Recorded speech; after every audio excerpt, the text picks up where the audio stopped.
What is up, everybody? Mr. Purtis here. Welcome to the last part of 1450 to 1750, and we're doing presentations on these.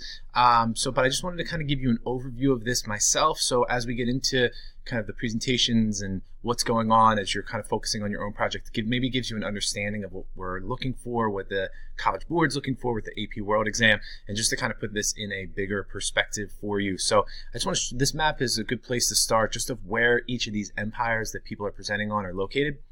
We have Russia, which is going to create an empire after they kick out the Mongols up here. We have the Chinese dynasty, which is called the Qing, Q-I-N-G, over here. We have the Mughal down in South Asia, aka India. The Ottoman Empire, which is going to overthrow the Byzantine Empire and take their capital over, Constantinople, and rename it Istanbul here. And then we have our kind of European empires. We have the French Empire, which is going to extend here, over into here. And we also have the Spanish, which is going to take over much of Latin America, and of course the British, which has their 13 colonies here, as well as some little areas over here in the Mughal Empire. One empire we won't talk about, or two actually. One is the Safavid, which is right here, which is in between the Ottoman and the Mughal. They're just in what's called Persia, also called the Persian Empire. And Japan, I do want to mention one thing about Japan, because no group has this, and they don't really fit in nice and neat. They're not really an empire per se, but a group is going to take over called the Tokugawa family, and they're going to set up what they call the shogunate. Now, there have been shoguns before, and Japan had been pretty much decentralized in the last time period of 600 to 1450, but this Tokugawa family under the shogun really unites Japan, and the shogun almost essentially becomes the leader of Japan and unites Japan kind of under one rule. Although little nobles, which again, the nobles in Japan are called the daimyos, are still in control of local lands, but they have to answer to this shogun. And every year, and we'll see this in some other areas as well, the daimyos have to come to the capital every other year to live there. And it's a way to keep those people who are your biggest threat, because the biggest threat to the shogun is the daimyos, and to bring them back to the capital every other year to kind of keep an eye on them and to maybe shower them with gifts and let them kind of live in the royal court. And it gives them a sense of unity and to not overthrow or rebel against the Tokugawa shogunate. Also, while all these Europeans are coming around and traveling, Japan realizes pretty quickly that they do not want these Europeans floating around their islands. So they limit where Europeans can come, and Japan essentially isolates themselves from the Europeans during this time period, which is going to be a big issue in the next time period. A little synthesis here. And during this time period, Japan becomes isolated, and they only allow Dutch merchants to enter into Japan. So they have this agreement kind of with the Dutch that the Dutch can come in. They're supposed to be isolated in certain areas of the country and in certain areas of cities. They're allowed to bring in some goods, so we're going to see some gunpowder emerge, some technologies that are going to push their way in, but largely Japan is going to be isolated.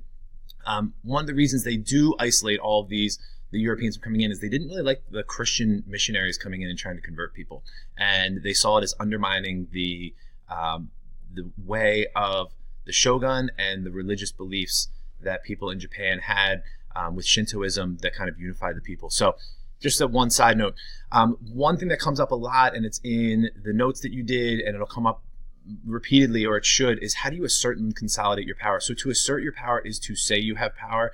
You want to make it legitimate or legitimize your power, which is where people believe you. And we've talked about this with the past empires. And then lastly, you need to consolidate. You need to bring power together. You need to make sure that those nobles or those wealthy people aren't trying to undermine you. So the question becomes, how do these monarchs during this period, who have these huge land empires, assert their authority, legitimize their authority, and then bring their authority all together? And there's going to be a couple different ways, and other groups are going to present on this, so I don't want to spend too much time here, but one is art and architecture. By building big palaces, you show how powerful you are. So Russia are going to, during this time period, are going to build these huge palaces with these huge fountains. The Qing dynasty in China is going to create huge palaces. We're going to have the Mughal create these huge palaces. The Ottoman Empire, huge palaces, and they're going to take over areas that used to be, for example, the Hagia Sophia. They're going to take it over, and they're going to make it into a mosque instead of a church.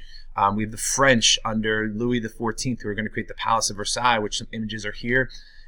This huge, enormous palace, one of the largest palaces ever built, and it's a way to show how powerful you are. It's like someone buying a huge mansion on Dune Road. It shows something about their wealth and their power, where people are supposed to kind of respect it and look up to it. Also, there's religious ideas that are going to be blended with the monarchs. If you take God and blend it with your political power, it increases your power. And one thing that we see, especially in Europe with the English monarch, the French monarch, and even to a certain degree the Spanish monarch, is they believe in what is called the divine right of king. That if I am the king, I am also divine, and God's words speak through me, as if I am the mouthpiece for God. And in this European divine right of kings, the Pope, generally, if it's a Catholic country, will crown the king and say, the gods speak for you. So for me, if I say, we're going to increase taxes, and you are a religious person, you believe that me, being God's mouthpiece, is actually saying it as if I was God, and therefore you will question it less. It's a way to legitimize my power. And if people buy into that I am divine right, then you're less likely to overthrow me. Also, we have these issues, and you're going to see this with a lot of different empires, including your own, is what if you are the majority? How are you going to rule over the minority of people? So like, if I'm a Muslim empire and I am Muslim and I have non-Muslims in my country, how am I going to treat them? If I am a Muslim ruling over a Hindu empire where the Hindu is the majority of people, but I'm a Muslim ruler, how do I treat those Hindus? Do I treat them poorly or do I treat them well? And how do I make sure that they buy in and respect my authority? Lastly, we're going to recruit military and bureaucratic professionals. How are we going to bring people into this military and bureaucracy that we are having? And remember, a bureaucracy is not a government type. The government type in all of these empires, every single one is monarchy. Every single one is basically what we call an absolute monarch, where they have full and total control.